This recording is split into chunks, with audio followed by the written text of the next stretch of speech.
more commercial. In the 60s, it's more the music based on art and skill and talent, you know. Here, and the way they sing, they just, you know, when they record the music, they just record live, like they hook up everything in one amplifier, like guitar, bass, microphone, like in the same, you know, like, yeah, like put in there and just live, and if someone make wrong thing, they have to re-record it. Sometimes one song just took them one day to record it. So it's just like a technology, but also, I mean, talent of people. Yeah, they can make such a beautiful music because it's like a real human made, you know. Not like today music is like a lot of software, a lot of things that help, you know, musicians to become much, you know, and faster and less resources. Like you record in the 60s, sometimes you use like 12 members in the band, sometimes 4, you know, just to make one music, one song, one single. But in conclusion, I think it's really impact the new generation and the artists. I know that they're trying hard to produce, to make new songs, but they really use the 60s and 70s as the foundation of their own knowledge, and they can develop more further.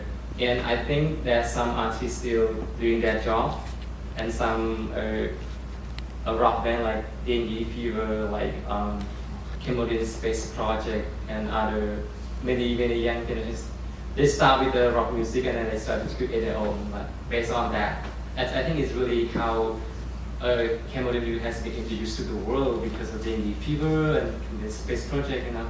And later people started to know Cambodian rock and roll, you know. So I think it's really impacting new generation.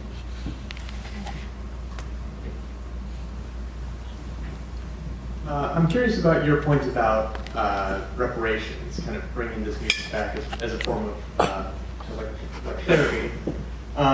As far as Cambodian music having this unique historical context, or at least this era of music, whereas other cultures, people revive music all the time, is it difficult to continually contextualize this music that you're bringing back with such a traumatic point in history, in Cambodian history? Why don't you answer? You want me to answer that? Ooh, that is. I mean, it's really the Khmer people's trauma. So, really, do you have any thoughts about that? To me, really, like a lot of people try to think about. We have wonderful music. Suddenly, Khmer will destroy everything. Actually, I really don't. I don't think it dramatized it. How I put it, like to me, I just want to let alone like war and music. I know that war impact their life and impact on music, but I mean when they create music, and when I listen to music, I just know that if I was born in the 60s, I would be so excited. I would go to the party, I will play that. I know it's so cool, like the music and the artists, they have the greatest voice. The musicians are so, amazing, and I never thought like feel angry when I listen to the song.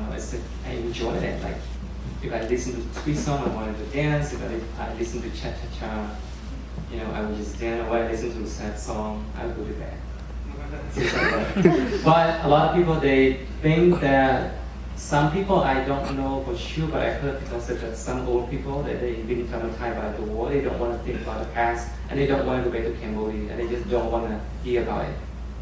Some people, Well, they listen to the music. they listen to music. That's what I'm saying. It's like they don't feel like traumatized by the music. They just remember the song, but they just don't want to talk about Khmer Rouge. They don't want to think about that. Some people try to escape reality, but they can't because they're being traumatized about the war. And that's why I think, like, to me, I feel angry, of course. I feel angry, like, why they kill artists, why they wouldn't let them live. But that is not the ideology of the leader. Khmer just want to destroy, like the intellectual people because they believe that the artists have a strong influence, to the public, so that the targeted artists first. And they just started to destroy, to kill them, executed them in around 1977. They started to kill all artists. They thought that 1975, 1976, they used artists, they wanted to persuade the artists to join, with them to create propaganda song, which is some of the songwriters already write song for Khmer Rouge. You think that Khmer Rouge is intellectual people? No, they don't. They're just like farmers. They're just uprising. They think that the Lon Nol like overthrown the king, Sihanouk, and then King Sihanouk went to Vietnamese, and the Vietnamese formed the Khmer Rouge and they joined together. And I don't think that Khmer Rouge, the farmer, can write perfect propaganda song. And there's one scholar, it's a PhD candidate, study about like how the music, propaganda music in the Khmer Rouge can be very powerful. I don't think that regular people can write very crazy, like propaganda song. It has to be artistic stuff. But then they use them to write that song and they destroy them all after all. When people started to join Khmer Rouge and people started to work together, like being forced, to work hard every day, and then they start themselves to die because it's not enough food. And that's why we discovered that in 1977, most of the artists were killed. So unfortunately, but some of the artists that survive today, like Hang So-wan, like So So-woon, who is going to attend a round table with me in France, in Paris, this month. She's still alive, and more of mine, the Vasetan from there. Some of them still survive because some of them hide, they try to, like artists, they try to hide themselves, but they cannot because psychological jealousy. People say, I know there's an artist, I know there's an actress, so the Khmer Rouge know that they just, kill them. And to go back to your question, I think, from my point of view, I don't think that their music is representing sadness or something. I think this is powerful and something that people should remember. And inspire a lot of people, this new generation artists, to learn more about music. I can add something to that actually. So one of the things that really influenced me to want to do something about this music was on YouTube song that Oro or Nate put up. I saw about 5 years ago. There was a comment on it from someone, and it said, "Can you tell me what year this song is from? It can help me figure out the year I was born." Like that's the level of disarray that the Khmer people faced through the war, And I saw that, I was just like, it's unreal. Like that music, that was an example of me. Like this music is really meaningful to people up there, And as far as reparations, I feel like music like this is kind of the antithesis to war. Like you were saying, when you hear this music, you wouldn't really want to fight. You want to dance. You want to enjoy it. It gives you just a good feeling. So, to me, it's just a natural stop sign to everything that tried to destroy it. So. And I just want to add a little bit, Cambodian American, the Cambodian kids were born here, and the parents never talk about what happened in the past.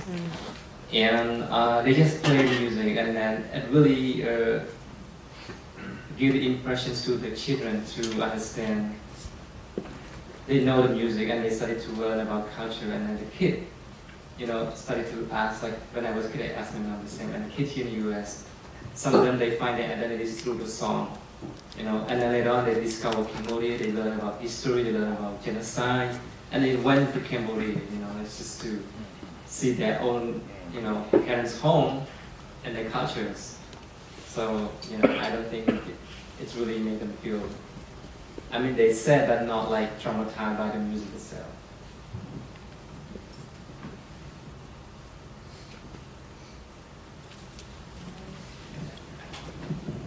Thank you both so much. This has been a really I'm trying to think of one. I just wanted to make a quick comment about the reparations, and I wonder if you could think about the kind of collaboration that you two are doing. When you first said reparations, I thought about it as your way of thinking about U.S. involvement,